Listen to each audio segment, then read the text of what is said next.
once again for a good land adventure, and we got to find out which European squad is going to be qualifying into that land here. We have Kaipi facing off against DB, a.k.a. the Danish boys. And, well, we're going to see how Kaipi are going to be able to do it. They've had a bit of hot and cold success. There's a lot of hype behind this team, a lot of hype behind a certain Sing player. And look at this, a very unique start. Straight down the middle with a 5-man smoke here, Blaze, coming out from the Danish Bears. They have great first blood potential. Level 1 fight with Ace on that gyrocopter, and Mad. Uh-oh, the captain. He is a bit too close to trouble here. Did not suspect them coming up from behind. I don't think anyone would. So that's going to be leading into a good catch from the Oracle, into a rocket barrage, and Oracle even picks up the first blood. It is going to be the Danish Bears who strike first. This is one of the rotations and the paths that I've been expecting since 6.86 ever pushed that Tier 1 tower back. The fact is it doesn't reveal invis, it doesn't break smoke, so there's a lot of potential for people to go in. And you see that in the mid-game, but I've actually never seen that used in a level 1 clash until now, and it's obviously very effective. Everybody expects the danger to come from the east, and then you just kind of hit them from the backside. Of Oracle, he's almost as good as Tusk at securing the first blood when you're going for the smoke plays, because as soon as you get vision, you get the Fortune's End out, and you just allow your team to close in on them very effectively. So good start there. Obviously the first blood will go to Oracle, and it'll just be a 1-for-1 on the bounty runes.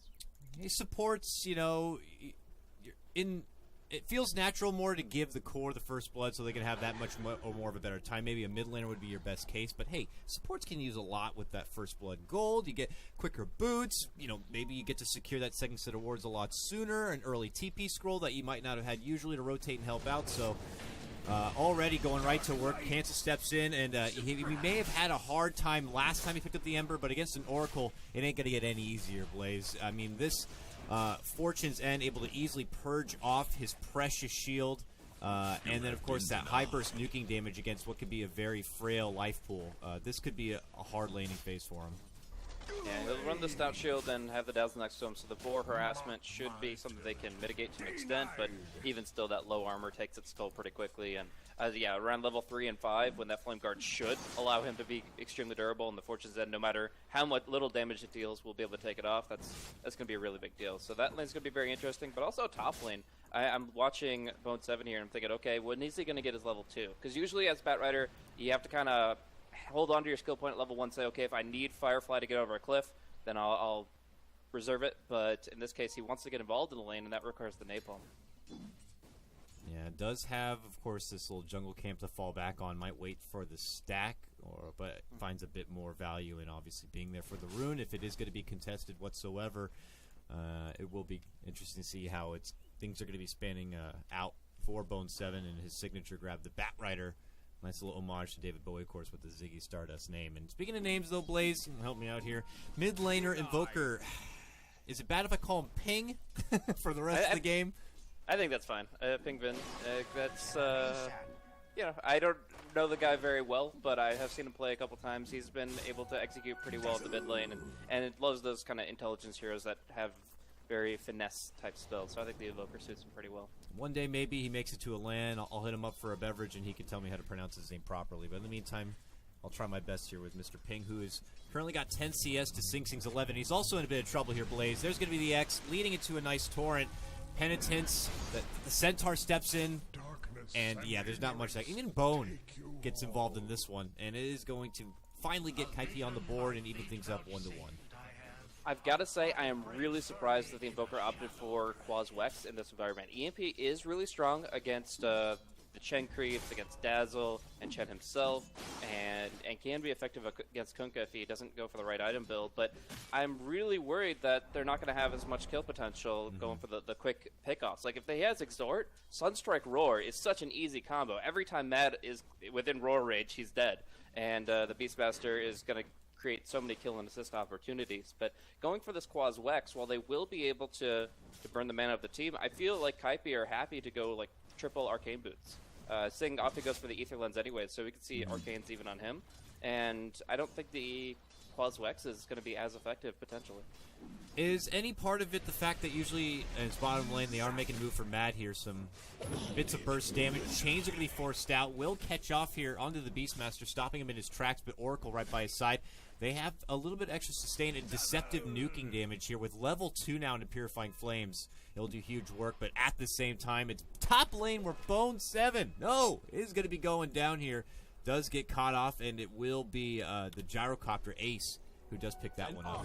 Yeah, he almost got the Firefly away into impassable terrain, but the fact is the Nightmare will lock him down and the Gyrocopter will finish him off. So Phase boots up on Ace now. He's going to really be able to bully back this Batrider. And while the Batrider, Vote 7, has been trying to stack up his Secret Shop hard camp, that's been actually sentryed out at an interesting timing. It's not after before the first spawn, it's after that spawn, preventing any potential stacks. Oh, Ping in trouble mid lane. He gets caught out. There's a nice little troll net, locks him in place under the tower now. Sing getting hit pretty hard. They'll be able to get the finish kill there with a turnaround from Chen, but Sing, gets hit with the Purifying Flames. Now the heal. Oh, it's going to feel so nice on the way out. Now Beastmaster rotates through, but he's a little late to get involved in this skirmish, and we're back even once again, Blaze 2-2. Yeah. So, from what I remember from Hesta Joe Rotten, I've actually cast this guy, Blake, I think back in 2012, like late to 2012 when he was playing in in-houses. And this guy, the one thing I remember about him very clearly is he's a very in-your-face player. This guy loves strength initiators. This guy loves to get very involved. We've seen that quite a bit in his laning versus Cancel. And yeah, he's definitely going to be looking for opportunities when he hits level 6. So I do feel like the Exhort would have been stronger, but you had some ideas about the Wex? Oh, I was going to say, with the Wex, isn't the typical build-up to go into something like an Orchid, which would be nice to have against an Ember, or is that off the radar in this particular matchup and could, lead to other downsides? I feel like the Ember's already going to be pretty reserved in his movement, or hopefully Cancel is anyways, because if he's up against a Blink Beastmaster or a mobile Bane, maybe with an Ether Lens himself, it's going to be actually very difficult to get involved. Oh, Joe, though, man, my goodness. That heal damage. Cancel sets up a very nice Chains lockdown, and then Matt hits him up with the serious heal. Beastmaster changed up again, but Cancel isn't going to have enough firepower. Even Mad gets off a pot shot or two, but it's not going to be good enough. And they get the second strike there at the end. Oracle hits him up with the Purifying Flames.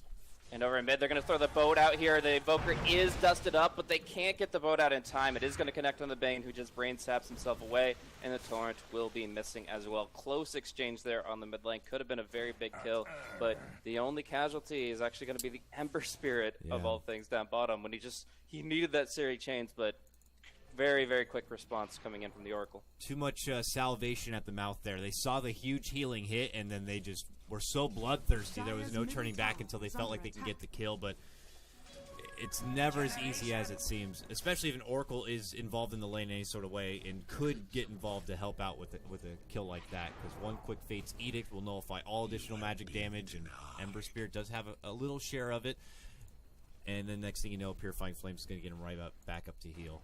Meanwhile, top lane... Noya played that just perfectly. Yeah. That was actually really impressive. Very, very nice. And it already shows that. And it was one thing I looked over when I was looking at the history of the Danish Bears. This team, at least it's been a team for quite a while. And I could imagine this team has a bit more practice and finesse involved than Kaipi, where Kaipi is a team of a bunch of very talented names and might not have that chemistry built up yet. Now, we're actually going to be seeing an early Gyrocopter rotation bottom. This could be extremely effective. There's no way they see this coming, and Ember's not 6 yet. Chains, move in, Ace steps in, he's got his level 6, huge call down, and it is going to be Cancel. Going down once again, back-to-back takedowns on your core Ember. Matt, a man on the run, there's no homing missile, but there's a rocket barrage. Can he get the Grave off? He's got to start with the heal. There's going to be the Grave, the Purifying Flames. Will not make it in time to burst him down, and Matt will make it away on the back of a TP there. But the bottom lane certainly is one now for Danish Bears if it wasn't before. Might turn this into a little bit of push potential on this Tier 1, but there's already a rotation back from Cancel here. Without a Dazzle nearby and a bird scouting him from above, he might need to be a little bit careful. I think he's in a lot of trouble. He didn't leave a Remnant in the base, so they're just going to dive him. No! He Remnants. It makes it to the lane here. Oh, but they got him with the Q coming out from the Oracle. The burst, it's a takedown again. Oh no, it's a bit of deja vu potentially from the last Ember performance. While top lane, they're making the move for the Bane. Self-sleep to try to dodge, but even though the stun will miss and the Torrent, they'll still be able to chase him down. and it turns into a 2-for-1 all-day Blaze. It looks like Mad made his return to the lane and also ended up dropping here at the bottom. He tried to help, just got caught out by the Invoker, who made his rotation down. And when they had to have seen the Invoker make his move from mid, they knew that there were going to be 4 heroes there, not just 3. And even with just the 3, it was clearly enough for to bring down Cancel, unless he leaves a Remnant in the base. So he failed to do that. He goes for the TP forward, and it's just getting really bad for him very quickly. This is definitely a bit of deja vu, and you got to wonder where, like, they're picking the hero because he must feel confident on it. But after a loss like they had against Empire, you have to reevaluate that. And maybe he's played some really good pubs with the Ember recently or something, but it's obviously not clicking here. Yeah, I mean, I don't know who Cancel is as a person, but I know there's a lot of drive from a lot of different players that one shaky performance could lead them to just try to quickly get redemption for themselves and give it another swing. Or maybe Mad just feels that Ember is the best fit for this draft, and whether, you know, he played it bad last time or not, it's got to work here and now. It could be either side of the coin, but for now it's just looking like not the best performance. We can only take it for what it is at the moment, and for now we'll have to see if Kaipi are going to be able to find another way. Bone, though, walks into trouble. He's got the boots of travel, the Bone build-up, but he's not going to be able to quickly make it away from this catch-off. Coming in, the Beastmaster leads off with a debut of that Primal Roar. And another kill swings the way to DB. I kind of find it funny that Boat 7, in response to getting killed off, he's like, oh, I have to spend my unreliable gold. So he buys 2 TP scrolls when he has Boots of Travel. So I guess he's going to give that to his friends. Bone. Yeah, luckily you can. The Ice Frog has allowed you and permitted. Oh, no, to there's just share sell him. TPs, He gets, whatever. Oh, he that sold them? actually just straight up lost him 75 gold, but it works. Oh, well, what? Efficiency in the economy department not really working so far for Bone, but they are going to be trying to make it work. For the gank on the top lane here, Singh leads in with the help of the smoke. Easy axe. Now they bring out the call down, but it's not going to be enough. Gyro's still good here. Now Bone has made his jump and has grabbed up the Dazzle, or the Bane rather, but the Oracle's there with a false promise and gets the quick save for Ace. Nobody goes down. The damage follow-up just doesn't seem to exist at all for Kaipi. Now Singh has been able to make a move in and gets a kill onto the Bane, but they lose Bone as a response. Now here comes Ping, aka the Penguin, moving on forward. Dazzle keeps him safe with the Grave, but the right clicks continue to fly out. But he's going to be good. The heal from the Purifying Flames now going to be coming out through while Ace is in trouble. Fate's Edict, though, with the heal, we'll be able to save him up. Look at the body block work, though, coming out. Looks like Oracle's been able to find a turn off from the path to the left, but he is eventually swarmed from Kaipi. He will make them sweat a little bit for it, but eventually they will take him down. It's a long-winded fight, Blaze. When the dust does settle, it looks like a potential 2-for-1 is the answer at the end of the day. Really, really good response from the Bane and the Oracle, though. I figured that we were going to be able to see Ryze get the Nightmare off on all those abilities. It was all just hitting at the same time that Bane was entering his Nightmare range, but getting the Oracle rotation on top of that is what actually sets them up to get some turnaround action there. Otherwise, it would have just been a quick 2 kills. Now we're going to see that quick kill on bottom as they just simply roar the Batrider. Very fast with the Boots of Travel, but without a blink or a force staff, it's still going to be him that is very immobile by comparison. Mid lane also in trouble here, Blaze. They lead in with a Tornado EMP combo, and then with the assistant burst coming out from the Oracle, that Purifying Flames now at level 4, 360 damage. And you can get it off multiple times, 2.25 seconds. It's easily done twice per gank here. Mid lane, Cancel has shown up. He has an Invis Rune. Still lacking in the farm department, but with a big kill. Oh! That's going to be Mad. Oh, and Bone got caught assassinated. They sleep up Bone. Bane in a bit of trouble. Going to get healed up with a Fate's Edict and Purifying Flames combo, but Cancel has caught out Ace. Here comes the false promise. Can they heal him up and keep him alive? They got the urn. That should be more than enough. He'll make it back to safety. Man, the Danish boys are really hard to break in this one. Kaipi feel like they have to pull out everything to get anything done at all. Yeah, and this is not how the lineup was supposed to work. The Chen Dazzle was supposed to run over the early game. You see this army of Centaurs. A lot of other creeps would be able to put out a huge amount of pressure. The Centaurs, if they get close, can obviously do a lot of chain stunning, but I guess Singh is going to try to set them up for that. X-Torrent boat combo, Fate's Edict, and that's it! Completely taken away. Ace, though, is going to be locked down from the Centaurs coming out, but he's still going to be healed up and good. The sustain coming out from the Danish boys is just so good. And now with another pullback Torrent combo. Call down, though, will force Kaipi away. They get the roar connection again on the Bone. That's the third straight roar, all for Bone. Now an X setup. Again, though, with the Fate's Edict, with the Purifying Flames, going to be completely negated. But now they got the grip onto Cancel here. But he's going to be sent home promptly here coming out from Nate. He can quickly drop the Remnant and make his return, but they made another catch with a follow-up onto Mad. Danish boys really evaluating the situation nicely here and get the quick isolated pickoffs. Now they're looking to go for the Chen, but chains do come out from Cancel. Doesn't matter. They still get that Chen. Now they look for Cancel. He's going to be forced to Remnant forward, jump on back, but they've already caught a hold of him here. Ace has stepped in with a rocket barrage. Cancel, though, will be able to bottle up, and he might be able to make it to safety, but they're not letting up. They got the Bird scouting him from above. The King now rushes in. They got him. Double kill for Ace. Ruthless are the Bears from Dane. But finally, Bone back now. Lasso quickly canceled for the false promise. Nothing comes easy at all for Kaipi. Now a call down comes from Ace. He gets healed up completely from the false promise. Bone goes down. Mad goes down again. Blaze, it's an absolute disaster for Kaipi. They are just getting outplayed left, right, and center. Between Rise and Noya, the counterplay is there perfectly. And Ace is coordinating with them really well. And I've seen, well, the time that he was diving in mid, he was holding his one, not using it at the most obvious of times because he knew he could get the double heal for the false promise. Like they know so well how to make this work and how to time everything to just completely turn things around. Their balance between offense and defense is immaculate. And while you could definitely say that Kaipi were a little bit out of position a couple of times here, it's still on Danish Bears that have capitalized on it and forced Kaipi's hands. They try to gun down one person, and there's the immediate response from the supports. Now, Oracle has the Ether Lens. There's no way that you can pull the carry far enough away from Oracle for him to respond. And they're even going to go for Roshan. They have now an 11 kill advantage before 16 minutes and a Rosh under their belt. Here comes Kaipi, though. They want to contest. They've smoked. They're on the way, but it's too late. The Rosh goes down, but it's not late enough. They've already crossed through the yellow light. It's turned red, though, Blaze. They are going to be able to get a little bit of segregation, but it doesn't matter. They've gotten a hold of the mighty Bone 7 there on the high ground with the help of a grip. The Dazzle Grave is good, but it's not going to be good enough. They take him down once more after picking up the Boots of Travel. Unfortunately for Bone 7, he's not been able to pick up anything else, and he is now 2-7. And a lot of hate coming from the Beastmaster this one. Yeah, I mean, he's just doing work. They are going just gung-ho. Any target they can acquire, they're able to lock them down good. And while we did see some good stuff with, like, Test of Faith and the bailout for Cancel earlier, there's just not enough time for the most part. Most of these heroes will be going down within the time it takes to send somebody home, the 5-second teleport delay of the Test of Faith. So it definitely becomes difficult. You have to either use both Grave and Test of Faith on somebody, or they're just dead. And that makes it a very difficult situation to deal with because Danish Bears are just as ready to fight in a sustained manner. They're going to TP top. They've already taken the bottom tier 2, and they didn't even take hardly any damage up top.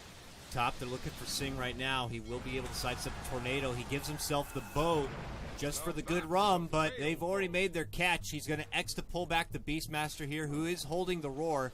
Not going to be able to get close enough to put it off, though. Sing has been able to make it away from trouble. That is a rare sight this game for Kaipi, though, unfortunately for them. But Nate is happy to pick up the pieces where Sing left off. He does get caught out, and he does not make it away. They had the nuke potential there with the Purifying Flame, so we can't make it out with the TP. And Danish boys are now up 19 to Kaipi's 6. Yeah, that Ether Lens, Purifying Flames damage and range is just disgusting. He's always going to be able to finish the job if somebody's narrowly escaping death. But it was great from Sing to obviously pull back the Beastmaster, but I'm kind of surprised that the Invoker went for the Alacrity there. He kind of assumed that the kill was a given when he probably could have put out like a Deafening or something else that would have just made it a little bit more plausible for them to get that kill. Here comes the Danish boys now to mid lane. I can call them Danish boys when they're the Bears. Bears is so much more manly. I feel like I'm disrespecting. I'm sorry, fellas, but they continue to dance around here. X will be sent out, but there'll be no Torrent follow-up, except for when the makes it to the tower. But Flame Break doesn't matter. They get their tier 2, and they look like they're on a objective to-do list at this point, Blaze, getting the most out of the map while they can with the Aegis here. Ace, X boat goes out even, but none of it really landing. I guess just more outspam here from Kaipi.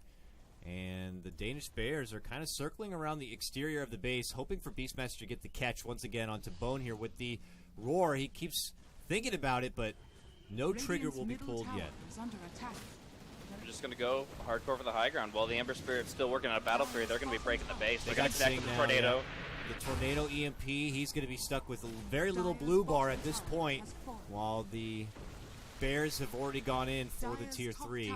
Glyph now going to be forced. Kaipi are splitting up the map here. Cancel at the top, and it was Mad working at the bottom. He does make his retreat back to the base, and that's going to be enough. Bears pull out at this point, and you know, they could consider finally, you know, paying a visit to the northern part of this map. Still a Tier 1 and a Tier 2 there for them, so there's some free money on the map, Blaze. Yeah, they definitely have the full power to take that, and I think that would solve one of the problems they're having, where just constantly Kaipi are splitting the top lane because it's the most convenient for them. The fact is, there's no way that Kaipi fight into the Aegis here, so they go ahead, they just try to ride it out as best they can and keep their mobile heroes here. Unless you have a blink on the Beastmaster, you can't really punish that, so Hesta Joe is kind of just walking it in. And as such, I do feel like just pushing out top Tier 1, top Tier 2 would be the most methodical, but already smoke up top here. We've got 3 heroes ready to fight, and Hesta Joe seems to be the target. Anything they can get, it's going to be a huge net worth swing. You got to talk about how Danish Bears are very far ahead at this point, about 12K. So even if they get one pick off here on a Beastmaster, it could earn them a huge purse. Can they get it? Bone looks for it. He's running in the old-fashioned way, but the roar will be there. Eventually the lasso shows up. Can he get close enough for the save? No! Oracle very close with the Aether Lens, but not close enough. They finally get the grab on the Beastmaster, and I wanted to see if a fight recap was going to pop up. I'd love to see even the boost from that, but I'm sure that alone was a couple of thousand gold. Oh, wait, here it is. Oh, a little over 1,000.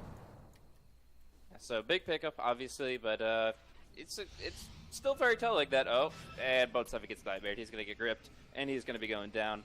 And he still doesn't have his Blink Dagger. Like, he bought a Ring of Regen just to, be efficient with his unreliable gold, but he, isn't guaranteed to die here, but it's highly probable. Cancel does step in, tries to bodyguard Bone 7 with a good set of chains, and Bone now playing with the realities of this map, makes it up to the pedestal of a high ground here. Hawk. But they got the Hawk. Hawk, though, could be coming a bit too late. Bone has heading east here. Good movement from Bone. This is the only way you get out of it, is just going as far towards the enemy base as possible, ironically. And it does have about 10 more seconds before he can make the TP out, and by then I'm sure the Danish Bears will realize. They're thinking they got him still cut off, and they're waiting for him to fly out from either side, but the jig is up. He's already made his way out, and Kaipi do have a couple of extra minutes to work with now to farm across the map to try to get themselves a bit more relevant in this game. Even Singh committing his boat and all to just try to keep the lanes pushed. Mid lane Tier 1 is supple and could be the second or third actually tower grab here for Kaipi. While top lane, it looks like finally Blaze the Danish Bears are going to be able to get rid of this Tier 1 and make their presence from the north. A very telling aspect of this game is the fact that Pinkvin has only cast Ghostwalk like once, maybe twice. So he hasn't really had to play defensively at all. He's just been able to look for the long-range catches, all that initiation that they've kind of been lacking, and he's been able to play the Quaswex Evoker in a very different manner than the norm. Obviously, like you mentioned earlier, the Orchid is going to be great against heroes like the Ember, the Dazzle, but just the fact that he hasn't really had to worry about disengaging, that he's able to just fight with his team is a very different style than what you normally see. You normally, like, Evoker plays like a Clinks when he's offensive, and he otherwise just tries to use his speed and invis to disengage, but here we're just seeing him go right for the base with his teammates here, and it seems like the right play. Yeah, they got the Tier 1, the Tier 2, and why not continue to make the most out of this lane while you got the chance? There's not much contention happening elsewhere. Mid lane, a brief push from Cancel, while bottom, the Chen is trying to split the extra pressure here and finally force the Danish Bears back. They're not letting up just yet here, so... They can't really sustain this too much more, though. They don't have an Aegis on the Gyrocopter, and they put him at risk quite significantly. Batrider now finally has the Blink Dagger and does have an opportunity here if Singh gets a really good Torrent. They're probably going to wait for this next wave, and if Danish Bears push, we're going to see a vote, and we're going to see a response. But obviously it's taken too long. They're kind of fatigued, worn down from all the Torrents and long-range harassment, and... well, Batrider is still going to be in some trouble. Yeah, he finally gets his Blink Dagger here, but he also gets hit up with a nice little cold snap coming out from Ping, and Well, that leads to a Batrider takedown. If they were a bit more together at this point, they could now make a push for the high ground, not having to worry about that pesky lasso, but for now they'll just take it as a free pick. So all day it ends up being that tier 1, tier 2, a Batrider kill. Still things very successful for them, 7-20, a net worth lead still above 10K here. But we have to touch base here with Cancel on the Ember Spirit. He's the dark horse for this team to be able to pull it out later. Has the boots of travel and is slowly built up towards a 2K gold. Oh, is going to be safely farming, which is the right call to make because Invoker Ghost Walking on the move with the Orchid is a very scary sight for an Ember. Yeah. So I feel like Kaipi do have some potential to drag this game out to look for the long-term turtle. The Battle Fury Ember, with the Batrider, with the Kunkka, you have some really good potential high ground defense. So I think that it is actually really important that Danish Bears take a lane with the next Roshan. I don't think that Kaipi have really much potential to fight into Rosh unless they get like a 5-man boat out of Sing Sing. I feel like Danish Bears have the clear Roshan, and from there they should look to take this BKB, take this Aegis, and take it to the high ground, because if they can't actually break the base of this Rosh cycle, it's going to become harder and harder as time goes by. Certainly. The late game is decent from the Danish Bears, but against an Ember and a Sing Sing Kunkka, I don't know if you want to take that kind of a gamble. Bowen is again, I guess, in his own world creating a bit of space here, getting in the face of Invoker a bit, then setting off to the woods where he could always TP away from trouble, and we'll try to maybe even cut the wave here a bit. It's going to be a very annoying Batrider. While the Danish Bears need to stall things out for the Rosh. Secondary timer is very short. In fact, it's already up now, and they might have seen it with the courier flying over, but they have already made their moves elsewhere. It looks like Ping might have spotted out the Chen, but there's a rotation in from Cancel. Quick hit with the Orchid stops him from getting off anything else, and now the heals will fly out from the Oracle, and that will be the retreat there for Kaipi. And that should be, as well, the attempt for Roshan if they do scout it out here with the Hawk. It looks like they will. We'll see if they quickly head that direction, or if they want to push out mid lane probably, keep Kaipi force inside their base. They saw that last time they went for the Rosh. Kaipi did end up showing up. It was a bit too late, but with a smoke, so they are a team that could be there to contest, especially when you have a Batrider in your roster. So the move has been made. They go inside the pit here. They pop down their book. Still only level 2.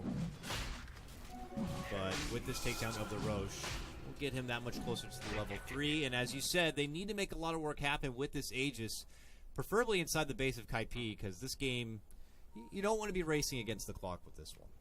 Yeah, I mean, they can still look at, like, Refresher, Beastmaster, Divine, Gyro, and have crazy late game, but they don't need to. Like, they're at such an advantage right now, they can solidify that. Bone 7 will get the jump up top. That will be Cancel coming in as well, but they need the Centaur stun. They need all the lockdown. It's going to be the Boat and Torrent to secure it, while bottom, they go hard onto Mad. Now, they get Mad, but what might have not been seen right before that is Cancel's rotation to the top lane was just a breath of a moment away from being canceled. Beastmaster made the blink jump. His arms were in the air for the roar, but it didn't connect in time, and Cancel was able to make his rotation to the top lane. That's the problem, dude. That's the problem. You don't roar with your arms. You roar with your mouth. Come on. The efficiency is just let the mouth do the work. There's no bother with making the whole tribute with the axes in the air, and because of that, it's going to be Kaipi who do get a kill to the top lane. And the same goes for what I said before, maybe even more so, is any kill at this point for Kaipi is going to be a huge boost of a gold boost. So taking down someone like Invoker, especially by someone like the Chen, will get him a huge net worth boost here, and it looks like suddenly he has Greaves and is building up into possibly a 4-staff. Yeah, Greaves is extremely important in this game. You can dispel Orchid. It doesn't cost any mana to use your mag. Obviously, it gives you mana with the Arcade Boot factor. It's very important against the Wexvoker, like above all else. So it's definitely nice that they're going to have that available, but in the end, I don't feel like the Chen's going to be able to do the heavy lifting. They have to really outplay via the Kunkka of Sing Sing, as well as the Ember of Cancel. Invoker Tornado is going to miss, but there is a response. Or just get like 5 free Invokers. That works Lasso, too. Torrent, Boat. Where's the assistance? Oracle's here, and he's going to be committing the false promise. We'll be able to keep him alive and well. Quickly, Kaipi will 180 out of there. Right call to make, because still probably not feeling that confident in a full team fight. Almost get the pick, though. Yeah, really, just the range of initiation and counter initiation here from Noya's Oracle. You can never really feel confident there's not going to be the response team because this guy can be so far away and still get that ulti out. I mean, that range is practically a screen in width. Like, that is a very, very powerful range of ultimate, and he's even going to get some hits on the Batrider here, but they have to obviously group up. They still have to get everybody together. The Gyrocopters are obviously not here and ready to fight just yet. He's got the BOTs to come in if the creep wave is there. They're flirting around quite a bit with Bone, which has gotten the Oracle close enough for the X combo, but he preemptively does the Fate's Edict to take no damage, but I like Sing's mind games. He doesn't commit with the Torrent right away, waits instead, then hits him when the Fate's Edict does cancel. But here comes Danish Bears. It's the final wing of this Aegis Blaze. This is the time for the push. This is when they need to get something done, and they catch out Bone with the Primal Roar. Now the Grave will be there. Glimmer force everything they can to save him, even Mad giving his own life for it. But now they've turned their attention towards the mid lane. They take the tier 3. They get a nice grip on the Sing and finish him off. Oh, this might have been the push that leads to the victory here for the Danish Bears. Almost getting canceled. Will take him down. He's out. No buyback for just about a minute. Danish Bears now finally can step back, go for the actual prize, and that is this mid lane set of racks. Sing trying his best with the buyback here to slow them down, even flame breaks flying out, but at this point it might be too late to save and salvage what's left in the mid lane. In fact, Danish Bears even looking for the same movement here at the top lane, Blaze. Could this be game ending? It definitely could. I mean, you've already bought back from the Kunkka. He has to make this final boat worthwhile. You have to go in hard. You have to be able to disable 3 heroes in a single boat. If they just spread out, they've got this fight, they've got this game. But we're going to see a couple cooldowns popped out from the Oracle here. He's exhausting a lot just to make sure the Gyrocopter's full, and they do find boat 7 on the side. Well, they don't have to find him. He jumps right into him, but doesn't have much else to offer with the lasso already being on cooldown. It just takes a simple cold snap to finish him off. It looks like it will be the Danish Bears securing not 1, but 2 sets of racks here. This is going to put Kaipi, well, their backs, if they weren't against the wall now, they're flat down on their back, laying on the ground because it is looking rough. They do catch the X here onto the Oracle, hoping to get some pickoffs here on the way out. Could get them at least a huge net worth boost. Catch the Danish Bears at their weakest when they've already expelled so much, but they still have lots of sustain here, Blaze. They are going to finally get the catch work onto Oracle, but that's when they made their turnaround. The Roar's back up, and they're going for the finishing blow here. Cancel is going to get saved up from the Grave, so they change targets for the Chen. They'll take him out instead. Cancel is able to make it away, but not so lucky for one of the support staff. Ace, not going to be caught out from the boat. Good save with the help of the Glimmer. Cancels back from the fountain. Moves in hard with the Remnant here, but not going to be able to get the chains grab with the sleight of fist. Danish Bears making a long intervention inside the Kaipi base, but finally they've walked away, Blaze, and they've walked away very rich. 2 sets of racks down, plethora of kills, 9 to 26, net worth probably getting over 20K. It is.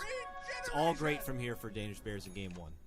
Yeah, it's nearly insurmountable at this point. Kaipi will probably go for push out lanes and then go for one very desperate smoke play. But in the end, it just seems like from the mid game where Danish Bears were outplaying them, Kaipi weren't really able to get a foothold. Early on, they wanted to push towers, they wanted to take early fights, and almost no kills were going their way. Danish Bears were able to respond. Every time Kaipi went offensive, they at least traded like 3 for 1, if not preventing any deaths for their own side. So this built up the Gyrocopter very quickly. This allowed their team as a whole to just have this massive experience advantage. I mean, just look at the experience graph. By the 17, 18 minute mark, they were already over 10,000 ahead. And sure, there was a little bit of a swing back there for Kaipi as they got to trade a few kills. But when you're that far behind that early, noting that all these kills have been denied to you, it's almost impossible for you to gain momentum and traction. Looks like they will get a forgiving pickoff there on the Bane, who happened to just be far from home and out on his own. Does cost their lasso for the commitment here, but Kaipi now with advantage in numbers and not worrying about the Bane. They feel confident about this. This could be their all-or-nothing play to take those steps for a turnaround here, but they're not going to be able to get ping. Roar comes out. It's again going to be on the Bone. They'll take out the Batrider, and the rest of Kaipi quickly make their retreat away before there are more casualties in this one. You know, it's a shame the Oracle, I mean, don't get me wrong, Greaves, fabulous item this game. Certainly the heal benefits his whole arsenal, especially False Promise. I don't know, in this particular game, when you realize your False Promise is such a huge, huge tool, I would have said even a Blink Dagger could have been just as valuable. Might have even saved the Bane in that I mean, last again, range. like, highlight this spell, dude. This spell is such a long range. He has Yeah. not really missed any opportunities here to save. Even when Ace is really far forward, they're always keeping within range of each other. So, yeah, I love Blink, but either lens can do a fraction of the job, and it's all more on Ace to not be too far away from the Oracle. Hopefully he has that fast trigger finger to get the catch. Because once Bone is able to get the grab and Force Staff out, it will be even out in the craziest of range from that Ether lens. Hasn't been a problem yet because more so it's been Bone getting caught out before the fight can even begin. But here come the Danish Bears, looking for their last set of racks to close out just game number 1. It is a best of 3, but there's also a single elimination. You lose this series, you are out. You cannot make it to the land here for the Star Ladder I-League Invitational. Tier 3 now down, Blaze. Last set of racks already exposed. There is no Aegis here on the side of Danish Bears, but we have mighty weapons coming out with the help of this, even this MKB from Ace. They're playing this one pretty disciplined, though. Only taking what they can. The jump in, the roar. Again, it's on the Bat Rider. They fall with the call down. Boat will come out, and a send back to the base will keep them alive. But there's already a hard commitment from the Bears. They get a nice grip on for Singh. Grave keeps him alive briefly, but it's not going to be enough. He's going to be out for a minute without a buyback. And now the Oracle, saving himself with a good Fate's Edict and Purifying Flames combo, and they will finally take down Bone, and he will say that's game. Tal has been thrown. It's Danish Bears who will take game number 1 of this best of 3. Extremely well executed. That's the bottom line. If you just go back and look at each and every one of those fights, it felt like Danish Bears were on a completely different level. The way they were able to react to tough situations, the way they were able to respond. Of course, they drafted themselves into that. They drafted the Oracle Bane and against the Bone 7 Bat.